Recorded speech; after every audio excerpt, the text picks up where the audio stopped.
जय श्री कृष्ण। आप सभी को श्रावण मास कृष्ण पक्ष कामिका एकादशी की ढेरों शुभकामनाएं।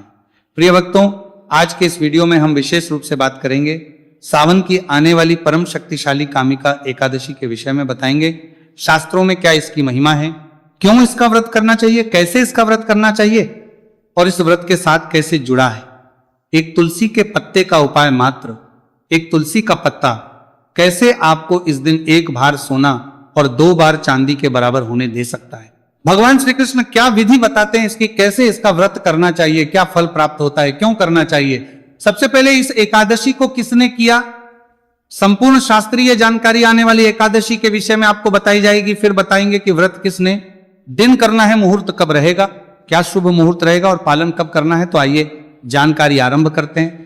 आपसे निवेदन है कि यह वीडियो एकादशी से संबंधित शास्त्रीय जानकारी का है, तो जितना हो सके इसे शेयर कीजिए, जिससे कि अधिक से अधिक लोग सही जानकारी पाके और सही प्रकार से सनातन के इस सबसे कल्याणकारी व्रत को कर पाए। और अपने व्रत की सफलता के लिए कमेंट बॉक्स में अवश्य लिखिएगा जय श्री हरि या ओम नमो भगवते वासुदेवाय। आइए बात करते हैं आने वाली एकादशी। प्रिय भक्तों, यूं तो आप सभी जानते हैं कि वर्ष की 24 एकादशियां परम कल्याणकारी होती है, पर कुछ एकादशियां ऐसी होती है जिनका महत्व अधिक होता है।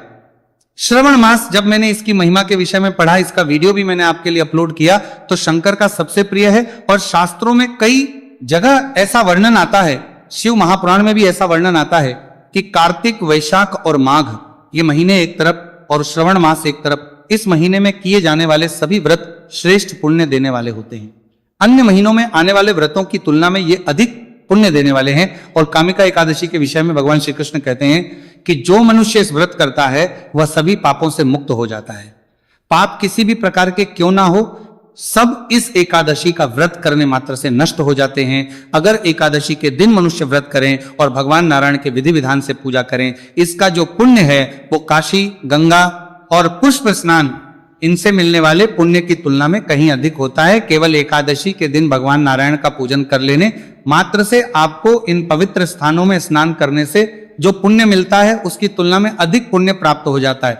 भगवान के लिए कृष्ण कहते हैं कि जो फल सूर्य और चंद्र ग्रहण पर कुरुक्षेत्र और काशी में स्नान करने से आप बुजुर्गों से पूछेंगे तो वो बताएंगे आपको कि कुरुक्षेत्र में सूर्य ग्रहण के समय स्नान के लिए कितनी बड़ी भीड़ होती है। एक समय होता था जब लोग करते थे कि कब सूर्य ग्रहण होगा और कब वो कुरुक्षेत्र जाएंगे या काशी जाएंगे, वहां गंगा स्नान करेंगे, क्योंकि पुराणों में इनकी महिमा बहुत अधिक थी। लेकिन ये एकादशी आपको सूर्य ग्रहण के समय काशी और कुरुक्षेत्र में स्नान करने का जो पुण्य होता है उससे कई अधिक पुण्य प्रदान कर देती है। जो मनुष्य श्रावण मास में भगवान का पूजन करते हैं उनसे देवता, गंधर्व और सूर्य आदि सब पूजित हो जाते हैं। इस दिन यदि व्रत कर रहे हैं और भगवान नारायण का पूजन कर लेते हैं तो केवल भगवान नारायण प्रसन्न नहीं होते, वरुण शास्त्र कहते हैं कि सभी देव प्रसन्न होते हैं। गंधर्वों की पूजा मान ली जाती है और नागों की पूजा भी इसी में शामिल हो जाती है कि आपने सभी की पूजा कर ली, ऐसा माना जाता है। इसीलिए मनुष्य को प्रयास करके इस एकादशी पर भगवान नारायण की पूजा अवश्य करनी चाहिए। यह पाप रूपी कीचड़ में फंसे हुए और संसार रूपी समुद्र में डूबे हुए मनुष्यों को करने वाला है। यह जो व्रत है यही तारेगा, यही पार करेगा। इससे बढ़कर पापों के नाश का कोई उपाय संसार में है ही नहीं। स्वयं भगवान ने कहा है कि कामिका व्रत से जीव को योनि को प्राप्त नहीं होता। कोई योनि समझते हैं आप? अगर मनुष्य के कर्म अच्छे ना हो तो उसको अगली योनि अच्छी नहीं मिलती।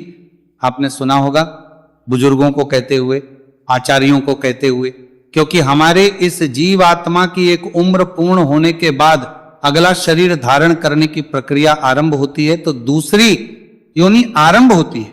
कोई योनियां होती हैं जिनमें पापी मनुष्य जाते हैं, जो पाप कर्म करने वाले हैं वो वहां जाते हैं, अपने दंड भोगते हैं। तो जो मनुष्य इस एकादशी का व्रत कर लेते हैं उनको उन योनियों में नहीं जाना पड़ता जो आपके दंड के फलपूर्वक प्राप्त होती हैं। अब बात करते हैं कि इस एकादशी का व्रत हमें करना कैसे है, क्योंकि इस एकादशी तुलसी का बड़ा महत्व है, तुलसी पत्ते का बड़ा महत्व है, तुलसी सींचने का बड़ा महत्व है। भगवान कृष्ण आगे क्या कहते हैं इसके विषय में जानकारी देता हूं। प्रिय भक्तों, इसकी महिमा तो खूब है, आपने जान ही लिया है, कम शब्दों में ही अधिक समझना चाहिए। अब बात करें कि इसका व्रत करना किस प्रकार से है, तो एकादशी का व्रत जिस दिन करना होता है उससे एक दिन पहले एकादशी के नियम आरंभ हो जाते हैं। एकादशी का व्रत ऐसा नहीं है कि आज के दिन आप जैसे मर्जी खाए पिए जो मर्जी करें और कल सुबह उठ के एकादशी कर ले। नहीं, एकादशी का व्रत त्रिदिवसीय विधान होता है। जैसे इससे पुण्य प्राप्त जो होता है उसकी तुलना नहीं है, वैसे ही इसके नियमों की भी तुलना किसी और से नहीं कर सकते। इसके नियम भी कठिन है, कठोर है, उनका पालन आपको अवश्य करना चाहिए क्योंकि इससे पुण्य बड़ा ही अधिक मिलता है। तो दशमी तिथि के दिन मनुष्य को कुछ नियमों का पालन करना चाहिए, जैसे ब्रह्मचर्य धारण कर लेना चाहिए। चाहे स्त्री है या पुरुष, दशमी तिथि से ही ब्रह्मचर्य का नियम आरंभ हो जाएगा। जो माताएं बहनें हैं वो व्रत के एक दिन पूर्व ही अपने बाल धो ले। अगर शुद्धि के लिए आवश्यक है तो बाल उनका जो धोने हैं, सर धोना है, हेड वॉश करना है, वो एक दिन पहले होना चाहिए, क्योंकि इस एकादशी के दिन और द्वादशी के दिन जिस दिन पारण होगा दोनों ही दिन बाल धोना वर्जित होता है। अब आप कहेंगे पंडित जी मान लो कुछ ऐसा वार पड़ जाए जिसमें बाल धोने मना हो तो क्या करें? ऐसी अवस्था में उस दोष से बचने के लिए जिस जल से आप बाल धो रहे हैं उस जल में थोड़ा सा कच्चा दूध मिला लेना चाहिए, इससे वार दोष समाप्त हो जाएगा। साबुन, शैम्पू आदि प्रयोग नहीं करना है, केवल जल से बाल धो लीजिए, इससे शुद्धि हो जाएगी और वार दोष भी नहीं लगेगा।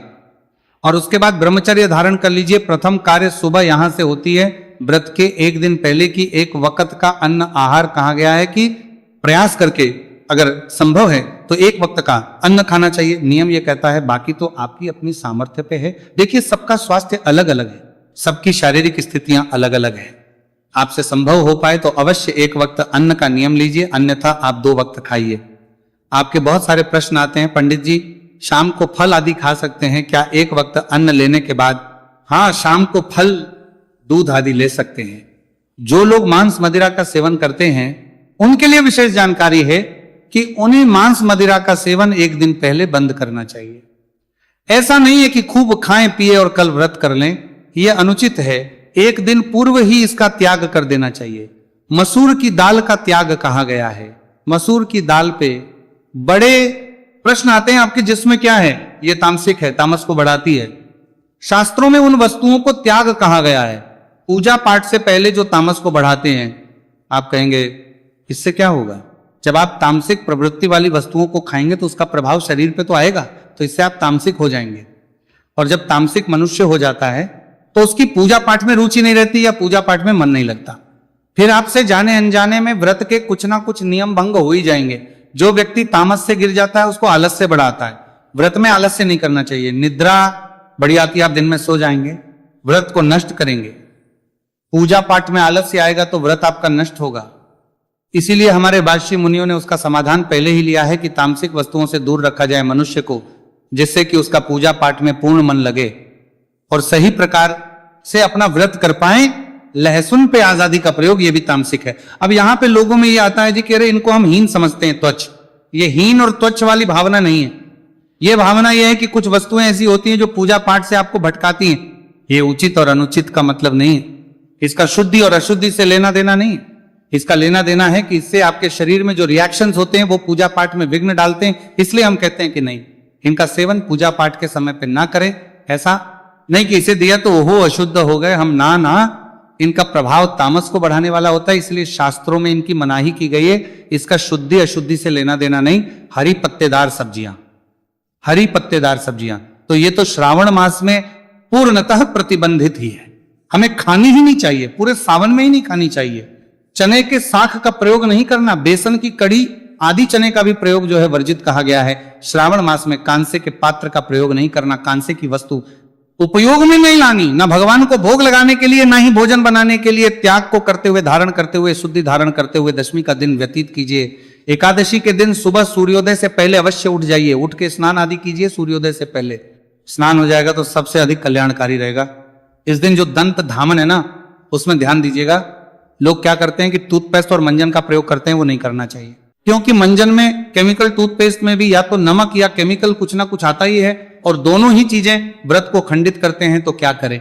ऐसी अवस्था में आपके पास यदि किसी पुष्प का पाउडर है, जैसे गुलाब आदि का, तो उसका प्रयोग कर सकते हैं। व्रत वाला व्यंजन आपके पास यदि है तो उसका प्रयोग कीजिए, अन्यथा ऐसे ही उंगली से ही दांत साफ कर लीजिए ना, तो दातुन का प्रयोग कर सकते हैं। वर्जित कही गई है लकड़ी का प्रयोग, टूथपेस्ट मंजन सामान्य जो आती है उनके लिए हमने क्यों मना किया आपको बताइए। दिया स्नान आदि से निवृत्त हो के स्वच्छ वस्त्र धारण करके भगवान सूर्य देव को जल दीजिए, माता तुलसी को जल दीजिए।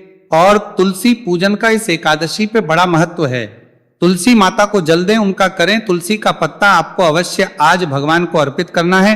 पूजा विधि में मैं बताऊंगा आपको कि कैसे अर्पित करना है, पर क्यों अर्पित करना है इसके विषय में भगवान श्री कृष्ण कहते हैं कि जो मनुष्य इस एकादशी को भक्ति पूर्वक तुलसी दल भगवान को अर्पण करते हैं वे इस संसार में पापों से दूर ही रहते हैं। भगवान कृष्ण कहते हैं कि भगवान विष्णु रत्न, मोती, मणि और आभूषणों से इतने प्रसन्न नहीं होते जितने अधिक इस दिन तुलसी दल से होते हैं। तुलसी दल पूजन का जो फल, जो पुण्य कहा है शास्त्रों में, वो कहा गया है कि 4 भार चांदी और 1 भार स्वर्ण दान के बराबर है। अर्थात 1 बार सोना जब दान करते उससे जो पुण्य मिलता वो केवल 1 तुलसी के पत्ते को भगवान को अर्पित करने से या 1 तुलसी के पत्ते से पूजन करने से मिल जाता है। 4 बार चांदी दान करने से जो पुण्य मिलता वो 1 तुलसी दल से भगवान नारायण का पूजन करने से मिल जाता है। तो इस दिन आपने अवश्य ही तुलसी से भगवान नारायण की पूजा करनी है। मैं विधि बताऊंगा, पूजा विधि का वीडियो आगे मैं डालूंगा, अभी तो आरंभ हुआ है, पहला वीडियो है। इस एकादशी का आगे बहुत से वीडियो आएंगे क्योंकि एकादशी बड़ी है और महत्वपूर्ण है। इस दिन तुलसी सींचने की भी बड़ी महिमा कही गई है। तो सभी सामग्री को एकत्र कीजिए। जो आपका पूजा स्थल है जहां बैठ के आप एकादशी की पूजा करते हैं उस स्थान की साफ सफाई कीजिए, सामग्री एकत्र कर लीजिए। सामग्री में क्या क्या चाहिएगा, भगवान नारायण का कोई चित्र हो, प्रतिमा हो या स्वरूप हो वो लीजिएगा। उनको स्थापित करने के लिए चौकी की आवश्यकता, उस पर बिछाने के लिए आवश्यकता, पूजा में अर्पित करने के लिए रोली, मौली, पान, सुपारी, लौंग, इलायची, धूप, दीप, नैवेद्य, इत्र, जनेऊ, पंचामृत अर्पित करने के लिए कच्चा दूध, दही, घी, शक्कर और गंगा जल, शहद का प्रयोग वर्जित है। एकादशी में दशमी तिथि को भी नहीं करना प्रयोग और द्वादशी तिथि को भी शहद प्रयोग नहीं करना है। ये सारी सामग्री एकत्रित कर लीजिए। 1 लोटा लीजिए तांबे का, उसमें पहले थोड़ा गंगा जल भरिए, फिर शुद्ध जल भरिए और जहां आपने पूजन करना है उस स्थान पर आसन लगा के बैठ जाइए। पूर्व दिशा की ओर मुख करके या उत्तर दिशा की ओर मुख करके पहले स्थान का शुद्धिकरण करेंगे, सामग्री का शुद्धिकरण करेंगे, फिर भगवान की स्थापना करेंगे। स्थापना करके भगवान का पूजन करेंगे। पूजन करने के बाद कथा सुनिएगा। कथा के साथ श्री विष्णु सहस्त्र नाम का श्रवण अवश्य करना है, फिर आरती करनी है। आपके लिए श्री विष्णु सहस्त्र नाम, कथा और आरती, ये सभी चीजें मैं एक ही वीडियो में अपलोड करूंगा जिससे कि आपका समय भी बचेगा अलग अलग इनको ढूंढने में। और वहां पे स्पीड भी थोड़ी अधिक होती है तो जल्दी ही आपको कम समय में ये सभी कार्य हो जाएंगे। प्रिय भक्तों, इस प्रकार से कथा आदि सुन के, आरती करके नियमानुसार दिन को व्यतीत कीजिए। सायंकाल को कीर्तन की और रात्रि काल को जागरण की। इस एकादशी पर बहुत अधिक महिमा है। यूं तो प्रत्येक एकादशी पर कहा ही जाता है, इस एकादशी पर विशेष रूप से भगवान श्री कृष्ण ने कहा है कि जागरण करना चाहिए। जागरण प्याऊ से पहले सायंकाल को एक दीपदान अवश्य करना है। मंदिर में एक दिया अवश्य जलाना है आपने, क्योंकि इस कामिका एकादशी पर रात्रि में दीपदान का जो पुण्य फल है उसका चित्रगुप्त भी बयान नहीं कर सकते। ऐसा भगवान श्री कृष्ण कहते हैं चित्रगुप्त में भी इतनी क्षमता नहीं है कि उसके महत्व को बता सके, उसके पुण्य फल को बता सके। इतनी अधिक महिमा है इस दीपदान की। जो इसकी रात्रि को भगवान के मंदिर में दीपक जलाते हैं उनके पितृ स्वर्गलोक में अमृत का पान करते हैं। और जो घी या तेल का दीपदान जलाते हैं वे 100 करोड़ दीपकों से प्रकाशित होकर सूर्य लोक को जाते हैं। ये पुण्य फल है इस दिन दीपदान का। तो आपने इस दिन एक दिया अवश्य जलाना है मंदिर में और एक अपने घर पे जलाइएगा। ये दीपदान अवश्य करना है। रात्रि काल को जागरण करना है, इसका पुण्य बहुत है इस एकादशी पर। और जागरण का अभिप्राय ये नहीं है कि गॉसिप कर रहे हैं, टीवी देख रहे हैं और जागरण करें, नहीं। जागरण का अभिप्राय है कि आप भगवान की कथाएं सुनते हुए, स्तोत्र सुनते हुए समय को व्यतीत कीजिए।